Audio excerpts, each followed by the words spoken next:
ayudas económicas a este canal puede hacerlo. Sería de gran ayuda para continuar con este proyecto de refutación de las mentiras zurdas de la historia de nuestro país. Además, el que puede aportar tendrá principal prioridad con la elección de algún tema que le gustaría conocer a fondo. De antemano, muchas gracias. Si usted cree que hablaré de las típicas costumbres araucanas, como el machitún y sus mitos típicos, se equivocó de video. Hoy hablaré de las costumbres más hórridas y perturbadoras de los reches, que usted no tenía idea. Bienvenido a su canal, El Viejo de Historia.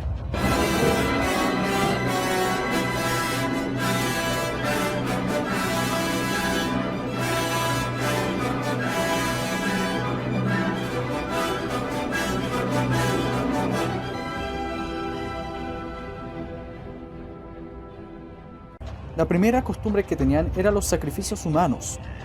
En el trabajo de Francis Goicoechea, Un sistema de equivalencias, el ritual sacrificio en la cultura reche mapuche de tiempos coloniales, siglo XVI a siglo XVII, menciona él los ibéricos que quienes se preciaban de su autoidentificación como cristianos describieron frecuentemente a los nativos americanos como opuestos a ellos, paganos, idólatras y sobre todo caníbales. La naturaleza del indio, que fuera asunto de apasionados debates jurídicos y teológicos a lo largo del siglo XVI, fue un comienzo considerada dentro del marco de la psicología de las facultades. Si a ojos de los europeos, la mayoría de los nativos de las Indias occidentales eran incapaces de vivir políticamente, aislados en su paganismo, con tecnologías primitivas y costumbres ignominiosas como el canibalismo o la poligamia, entonces eran seres humanos imperfectos. Existen algunas teorías de las características de los sacrificios, según Evans Pritchard. La primera teoría es que el sacrificio era un acto de comunión, simplemente para el interés y la connotación social. En la segunda teoría, el sacrificio era un acto de comunicación entre lo sagrado y lo profano. La muerte y el eventual consumo del corazón de la víctima, o beber en su cráneo, era una práctica muy arraigada en las creencias de esta cultura. La práctica del sacrificio animal o humano ocupó un lugar importante en el ritual reche mapuche.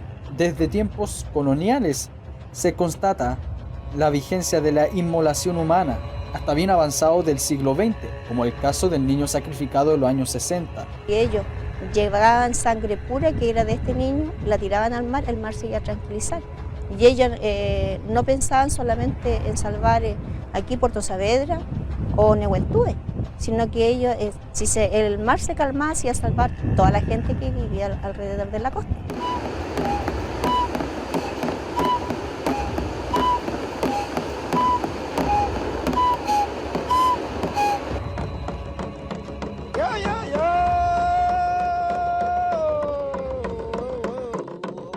El jesuita Diego Rosales y Jerónimo de Quiroga igualmente menciona y señala que el toqui que convocaba a la reunión ofrecía a los concurrentes una oveja de la tierra que mataban allí y luego dándole de un garrote un golpe en la cabeza y otro en los lomos con el que cae aturdida, le sacaban el corazón vivo y palpitando. Pues bien, existen referencias que indican que a veces los cautivos eran reemplazados en el momento del sacrificio por un perro negro. Le dan el corazón y la oveja al cacique o persona con quien hacen las paces, el cual lo reparte en pedacitos, de modo que del corazón de la oveja quedaba algún pedazo cada uno, porque al recibir aquel pedazo es obligarse a guardar la paz y muestra de que todos se han unido en un corazón, héchose un alma y un cuerpo. En las ramas del árbol, ungidas con el corazón y la sangre de él, quieren dar a entender que con ellas las ramas están unidas en un tronco y participaron de aquella sangre. Así han de estar unidos. También podemos ver que Alonso González de Nájera es igualmente ilustrativo cuando afirma que los indios de guerra procuraban levantar a los de paz con las cabezas de los capitanes y demás españoles. Deben entender algo, que las cabezas trofeo con las cuales de ellos demostraban su poder se conocían como ralilonco.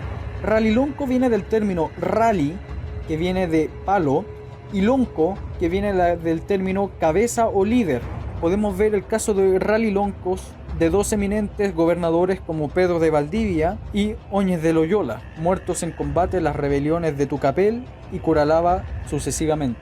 Por otro lado, también Nájera nos dice que las ramas del canelo ponen las cabezas de los españoles que han muerto, cada una de su rama, de manera que se ven los rostros de afuera, las cuales tienen adornadas las flores y guirnaldas, y les ponían sus mismos zarcillos y algunas indias.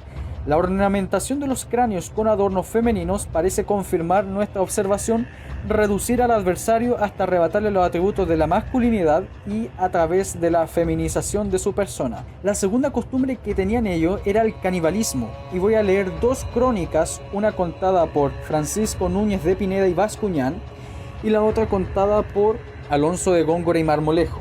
Y acabando de echar los 12 palillos en el hoyo, le mandaron fuese echado a las tierras sobre ellos, los fue cubriendo con las que había sacado del hoyo, y estando en esto ocupado le dio en el cerebro un tan gran golpe que le echó los sesos fuera de la macana o porra clavetada, que sirvió de la insignia que llamaban toque. Al instante los acólitos que estaban con los cuchillos en la mano le abrieron el pecho, le sacaron el corazón palpitando, pasó el corazón de mano en mano, y en el entretanto andaban 4 o 6 de ellos con sus lanzas corriendo a la redonda del pobre difunto, dando gritos a voces a su usanza y haciendo con los pies los demás temblar la tierra. Acabando este bárbaro y mal rito, volvió el corazón a manos de mi amo, haciendo de él unos pequeños pedazos entre todos, se le fueron comiendo con gran prestancia. Por otro lado está la muerte de Pedro de Valdivia, la cual narra: teniendo de rehén a Valdivia, su yanacona Agustinillo, le fue a quitar la celada, viéndose con lengua, les comenzó a hablar que sacaría a los cristianos del reino y despoblaría las ciudades y daría 2000 ovejas. Los indios, para darle a entender que no habría acuerdo, algunos hicieron pedazos al yanacona enfrente de él. Mientras tanto, los indios hicieron un fuego delante de él, sacaron una concha de almeja y le cortaron los músculos del antebrazo desde el codo a la muñeca. Teniendo cuchillos y dagas y espadas, no quisieron usarlo para hacerle un mayor martirio, y los comieron asado en su presencia.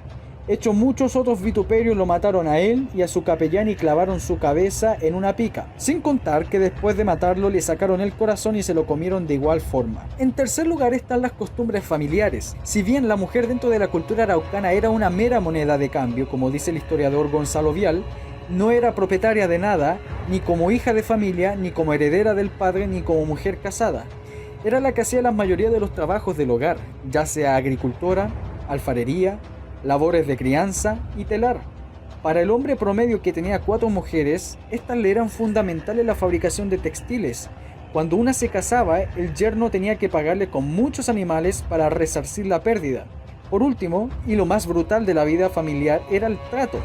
Continúa Vial en su libro: los hombres se adiestran para la caza y para la continua violencia, que es un rasgo étnico de los araucanos.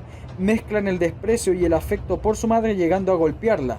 También están sujetos al maltrato físico del padre cuando crecen y lo resisten, y no en pocas veces el encuentro gana el hijo menor y debe abandonar el hogar hasta que el incidente se olvide. Se aplaude la precocidad de los niños en el sexo y la violencia endémica, y aún el abuso con la madre. ¿Sabías de estas costumbres? ¿Conocías todo esto? Si le gustó, este es su canal El Viejo de Historia.